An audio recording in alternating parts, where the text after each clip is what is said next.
Hello दोस्तों, नमस्ते। स्वागत है आप लोगों का हमारे यूट्यूब चैनल हिंदी स्टोरी में। आज हम लोग परीक्षा गुरु उपन्यास का प्रकरण 30 कवर करेंगे। इसके पहले के सारे एपिसोड मेरे चैनल पर अपलोड है और यदि आप लोग उसे देखना चाहें तो जाके देख सकते हैं। आज हम लोग प्रकरण 30 कवर करेंगे, मतलब पूरा कंप्लीट करेंगे। तो चलिए बिना लेट किए हुए हम लोग शुरू करते हैं परीक्षा गुरु उपन्यास का प्रकरण 30। तो चलिए। संध्या समय लाला मदन मोहन भोजन करने गए, तब मुंशी चुन्नीलाल और मास्टर शंभुदयाल को खुलकर बात करने का अवसर मिला। वह दोनों धीरे धीरे बतलाने लगे। मेरे निकट तुमने ब्रजकिशोर से मेल करने में कुछ बुद्धिमानी नहीं की। बैरी के हाथ में अधिकार देकर कोई अपना रक्षा कैसे कर सकता है? मास्टर शंभुदयाल ने कहा। क्या करूं? इस समय इस युक्ति के सिवाय अपने बचाव का कोई रास्ता न था। लोगों की नालिशें हो चुकी, अपने भेद खोलने का समय आ गया। ब्रजकिशोर सब बातों की भेदी थे, इसीलिए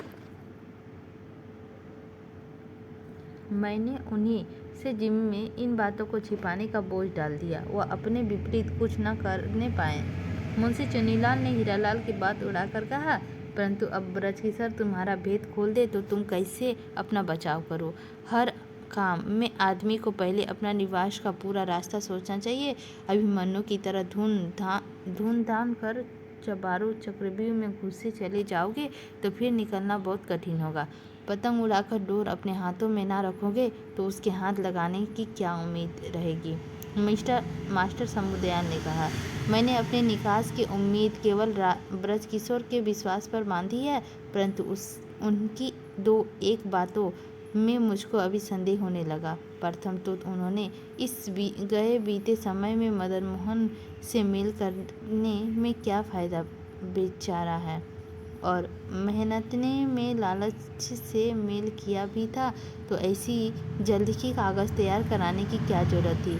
मैं जानता हूँ कि वह नालिश कराने वालों को जवाबदेही करने के वास्ते यह उपाय करते होंगे, परंतु जब तक जवाबदेही करेंगे तो नालिश कराने वालों की तरफ से हमारा भेद अपने आप खुल जाएगा और जिस बात को हम दूर फेंका चाहते हैं वही पास आ जाएगा। मुंशी चुन्नीलाल ने कहा। वकीलों को यही तो पेच होते हैं, जिस बात पे हम वह अपनी तरफ से नहीं कहा करते, उल्टे सीधे जवाब करके दूसरे के मुंह में कहा लेते हैं और आप भले को बने रहते हैं। बेचारों तो सही, हमने ब्रजकिशोर के साथ कौन सी भलाई की है जो वह हमारे साथ भलाई करेगा? वकीलों के ढंग बड़े पेचीदे होते हैं। वह एक मुकदमे में तुम्हारे वकील बनते हैं तो दूसरे में तुम्हारे वैरी को वकील बना जाते हैं, परंतु अपना मतलब किसी तरह नहीं जाने देते। सच है कि यह काम में लाला ब्रजकिशोर का चाल पर अवश्य संदेह होता है, परंतु क्या करे? उन्हें अपने वकील ना करेंगे तो वह प्रतिपक्षी के वकील हो जाएंगे और अपना भेद खोलने में किसी तरह से का कसर ना रखेंगे। मुंशी चुन्नीलाल ने कहा। असल तो यह है कि अब यहाँ रहने के में कुछ मज़ा नहीं रहा। प्रथम तो आगे को कुछ बूढ़ नहीं दिखाई दिया, फिर जिन लोगों को ने 1000 रुपये खाए पिए उन्हीं के सामने होकर विवाद करना पड़ेगा, और हम उनसे विवाद करेंगे तो वो हमसे मुलाजहा क्यों रखेंगे?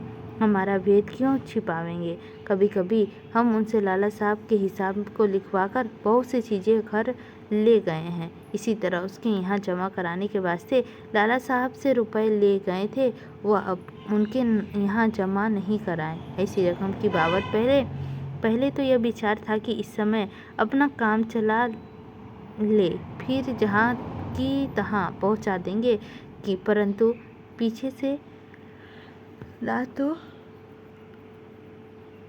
अपने पास रुपए की समाई हुई, ना कोई देखने भालने वाला मिला, बस सब रकमें जहाँ का तहाँ रह गई। अब अदालत में यह भेद खुलेगा तो कैसी आफत आवेगी, और हम लाला साहब की तरफ से विवाद करेंगे तो यह भेद कैसे छिप सकेगा? क्या करें? कोई सीधा रास्ता नहीं दिखाई देता।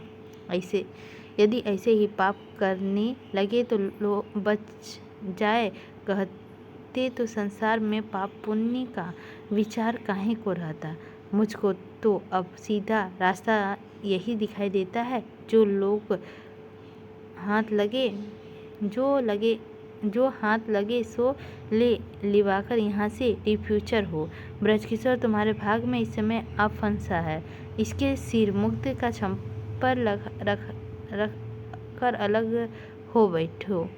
मिस्टर शंभुदयाल कहने लगा, जिस तरह अब अलीफ लैला में अबुल हसन और समयूसिहार के प्रसंग प्रेम विवश हुए पीछे बखेड़ा उड़ाने की सूरत मालूम हुई, तब उसका मध्यस्थ इंतहार उनको छिटाकर अलग हो बैठा। आओ डेक जोहरी से मुक्त में वह आफत अपने सिर लेकर अपने आप को जंगल में फंसा दिया। इसी तरह इस समय तुम्हारी और ब्रजकिशोर की दशा है। ब्रजकिशोर को काम सौंपकर तुम इस समय अलग हो जाओ तो सब बदनामी का ठिठुरा ब्रजकिशोर के सिर फूटेगा और दूध मलाई चखन वाले तुम रहोगे। यह तो बड़े मजे की बात है। ब्रजकिशोर पर तो हम यह बोझ डालेंगे कि तुम्हारे लिए हम अलग होते हैं, पीछे से हमारा भेद न खुलने पाए। लेनदार से यह कहेंगे कि तुम्हारे वास्ते लाला साहब से हमारी तकरार हो गई, उन्होंने हमारा कहा नहीं माना। अब तुम भी यही कहीं हमको धोखा ना देना। मुंशी चुन्नीलाल ने कहा। आज तो दोनों में बड़ी घुट-घुट कर बातें हो रही है। लाला मदन मोहन के आते ही कहा, तुम्हारी सलाह कभी पूरी नहीं होती, न जाने कौन से किले लेने का विचार किया करते हैं। जी हुजूर, कुछ नहीं। मिस्टर रसल के मामले में चर्चा थी। उसकी जायदाद की नीलाम का आखिरी तारीख में केवल 2 दिन बाकी है, परंतु अब तक रुपए का कुछ बंदोबस्त नहीं हुआ। मुंशी चुन्नीलाल ने तत्काल बात पलट कर कहा, इस बिना बेचारे आफत के हाल किसको मालूम है।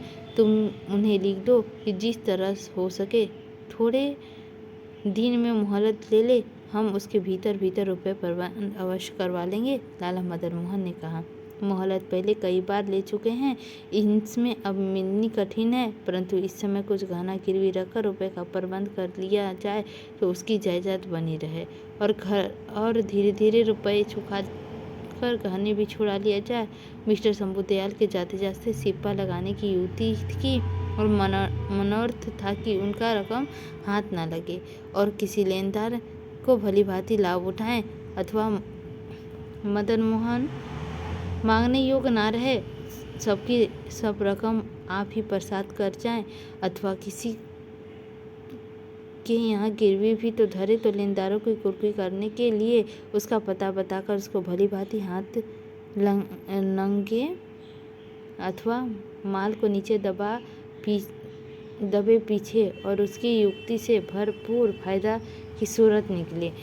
परंतु मदन मोहन को सौभाग्य है कि इस समय लाला ब्रजकिशोर आ पहुँचे, इसीलिए उसकी कुछ दाल ना गली। क्या है, किस काम के लिए गहना चाहते हो? लाला ब्रजकिशोर ने शंभुदयाल को उलट सीटी बात बताती सुनी थी, इस पर आते ही पूछा।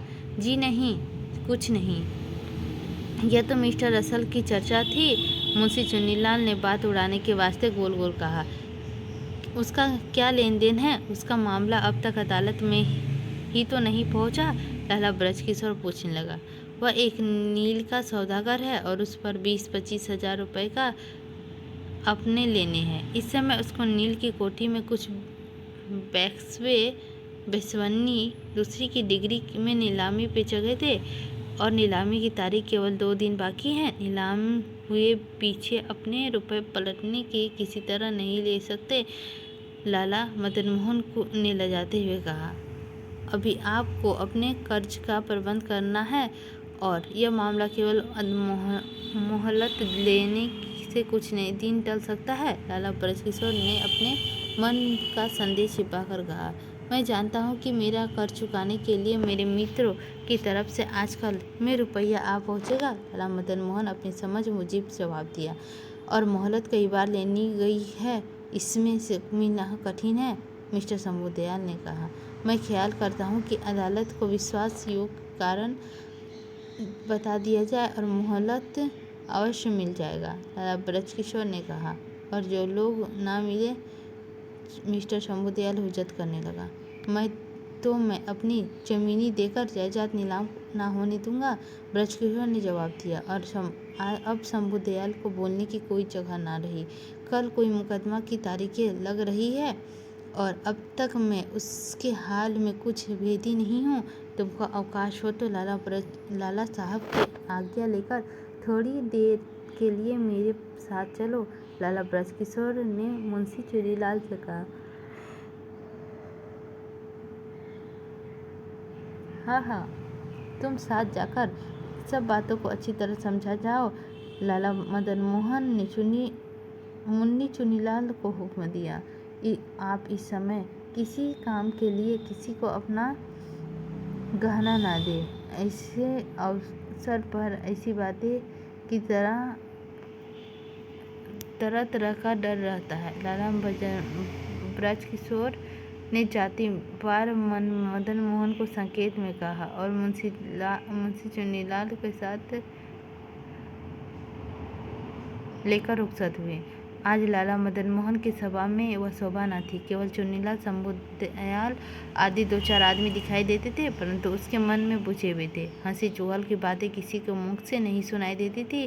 खासकर ब्रजकिशोर और चुनीलाल के गए पीछे तो बीच सुस्ती छा गई।